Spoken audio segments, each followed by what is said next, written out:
A lot of our Bent TV viewers will know you as, of course, the presenter of Bent Vent, but they may not know that you have an extracurricular career as a photographer. That's true. I do have a little sideline going there in photography. Yeah, and it's a bit more than a sideline because, of course, your pictures go into the MSO club pages and things like that. That's right. I've been working for MSO for about a year now. Yeah, and you also work as, or do work as an art photographer. I do. I do a lot of freelance work, but I also do a lot of personal work as well for myself to express the way I feel about things. How does photography work as an art form?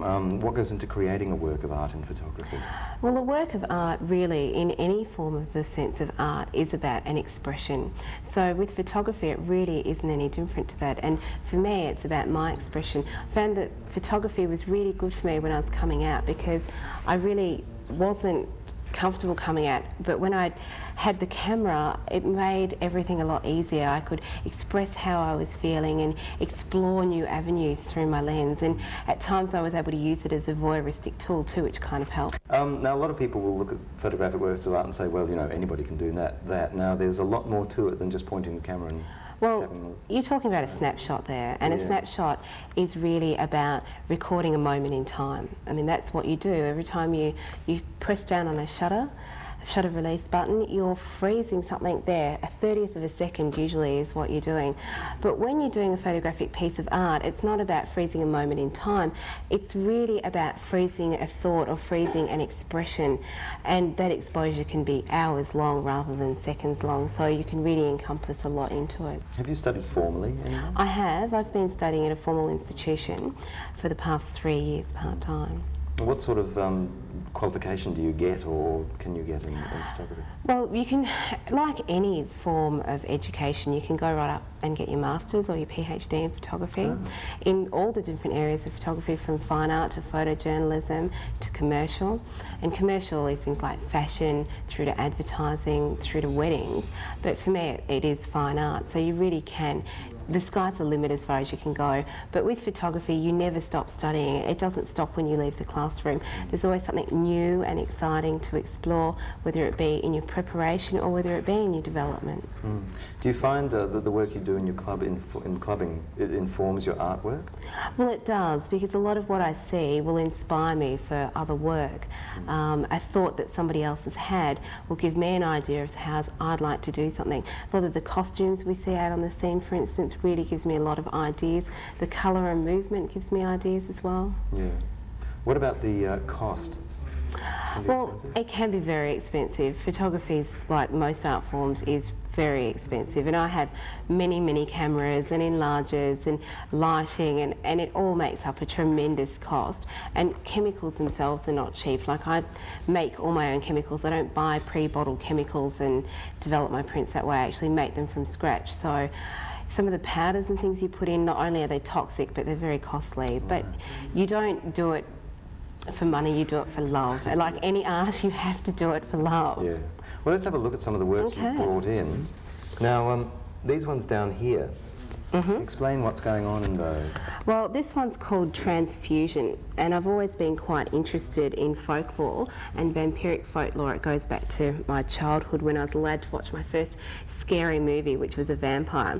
And this is one of my closest friends in my life, and transfusion came about because she's transgender, and the fusion of the blood.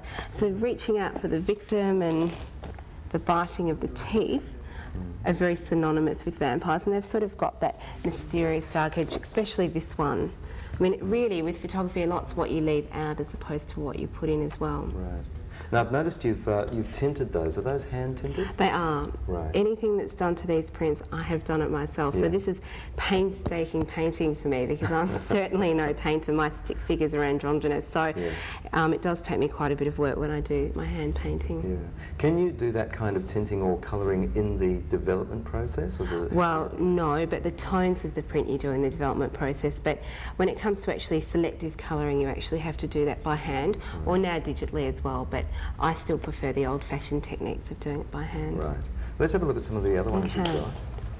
Well, this one's slightly coloured as well. It's still a monochromatic print, but it was the colours in this were actually done in the darkroom, but it's still monochromatic. You can change the colour of the print in the darkroom as long as it's still monochromatic. So I could have done this in bright red or bright blue, purple, yellow, your traditional sepia tones. This has sort of just got a slightly warming pinky tone to it.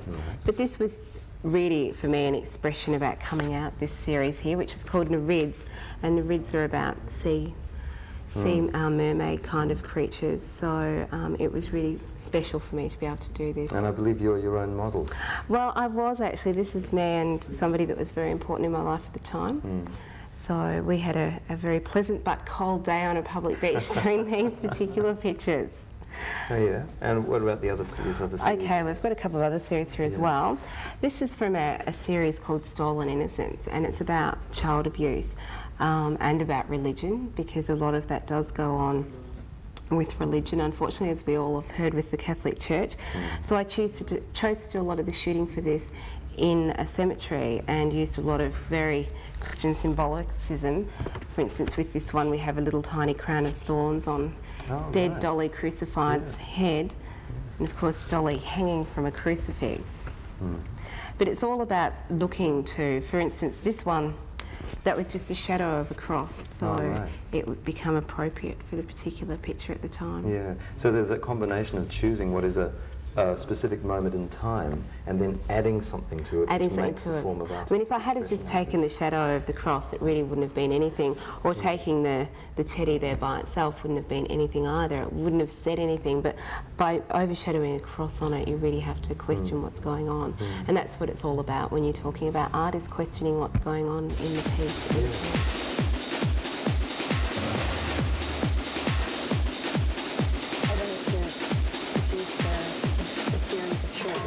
Each related to a letter of the alphabet, and I thought I'd start with the letter Q because it was a good one. Of course, that brought up all manner of issues to do with queer, or what queer is. And as we began filming, it kind of turned into a very celebratory little essay on cross-dressing within the queer community, and not cross-dressing in the sort of sense that it related to transsexualism or even transvestism as necessarily a way of life, but just as I guess just one of the many facets of queer culture. You know, there being dykes out there that love to slap on a moustache every now and then and pop the uniform on, and a whole bunch of gay boys that really get into getting dressed up as women and hopping up on stage. So in some ways it's actually about performance and ways of subverting your I guess your gender, or even just the way you present your gender as a very flamboyant, extroverted kind of activity to get into.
And I worked very closely with John Phillips from Not Drowning Waving to create a soundtrack that in some ways was anthemic. You know, it had to do with being an anthem. I didn't want the work to come across as being something that was out there to educate a straight audience into cross-dressing in the gay community. That wasn't what it was about. It was more just to present a series of images that were seen in a celebrationary light. It was a celebration of a way of life, of an attitude, of a fashion sense.